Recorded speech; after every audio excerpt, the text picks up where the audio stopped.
তো hello friends, তোমরা সবাই কেমন আছো? আশা করছি তোমরা সবাই ভালো আছো, আর আমিও খুব ভালো আছি। তো চলে এসেছি আর একটা নতুন ভিডিও নিয়ে। তো আজকে তো শনিবার, তার জন্য সকালবেলায় রান্না বান্না করে স্নান টান করে ছেলেকে খাইয়ে বেরিয়ে পড়েছি মন্দির যাব বলে। তো এখানে তোমার দাদাভাইয়ের কাছ থেকে 10 টাকা নিয়ে নিচ্ছি, বলি তেল নেব। তেল নিয়ে নিচ্ছি, চলো মন্দিরের দিকে যাওয়া যাক। এখানে একটা ছোট্ট মন্দির আছে, ওটাও দেখিয়ে দিচ্ছি। এখানে শনিদেব নেই, না হলে এখানেই পুজোটা করে নিতাম।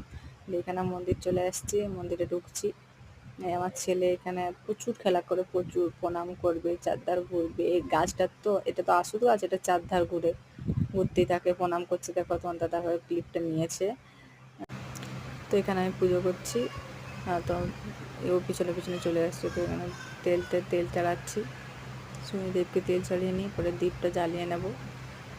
আর প্রত্যেক শনিবারই যাই, মানে কী বলবো, প্রত্যেক শনিবারই যে আমি প্রথমে একাই যেতাম, দিয়ে তারপর তোমার দাদাভাইকে বলি সকালবেলায় কেনাটা ঘরটাই থাকবে, চলো একটু মন্দির থেকে ঘুরে আসি। তোমার দাদাভাইও আসে, এখন হয়ে গেছে অনেক দিন, তোমার দাদাভাইও আসে।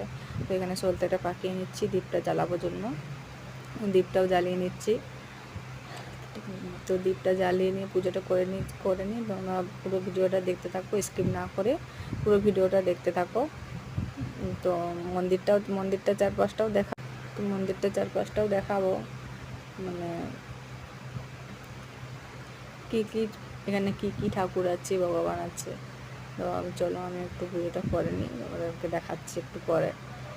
তোমার দাদাভাই ভিডিও করতেছিল, আমি পুজো করছি। তোমার দাদাভাইকে বলে একটু ভিতরেরটাও নাও, ঠাকুরটাকে নাও। তার জন্য শনিবার তো প্রত্যেকটা, মানে কী বলবো, এখানে একটা আসুদ গাছ আছে, এটারও চারপাশটা ঘুরে নিচ্ছি। 3বার করে ঘুরি এটার আসুদ গাছটার চারপাশটা আমার ছেলেকে নিয়ে। এখানে একটা দেখো দুর্গা ঠাকুর আছে, একটা শিবলিঙ্গ ছিল দেখিয়েছে, আর এখানে একটা শিব ঠাকুর আছে, তারপরে রাম লক্ষ্মণ সীতা, তারপরে বালকনাথ, তারপরে এখানে রাধা কৃষ্ণ আছে। এখানে আমার ছেলেকেও প্রণাম করে দিচ্ছে, আর আমিও প্রণাম করে নিচ্ছি। তো চলো প্রসাদটা নিয়ে বাড়ি যাই। ছেলেও প্রণাম করে, প্রসাদটা নিয়ে নিচ্ছি। প্রসাদটা নিয়ে বাড়ি, যেখানে একটা কুত্তা আছে, কালো কুত্তায় আমাদের পিছন ছাড়ে না। প্রত্যেক শনিবারে যাই, প্রত্যেক শনিবার কিছু না কিছু দিয়ে আসতে হয়। আজকে কিছু নিয়ে যায়নি, মানে আছে প্রসাদ আছে, কিন্তু প্রসাদগুলো খায়নি নাকি, তার জন্য এই প্রসাদটা দিয়েছিল, এটাই দিয়ে দিচ্ছি। তোমার দাদাভাই বলছে দাও প্রসাদ। তো চলো বাড়ি চলে এসেছি। ভিডিওটা ভালো লাগলে লাইক কমেন্ট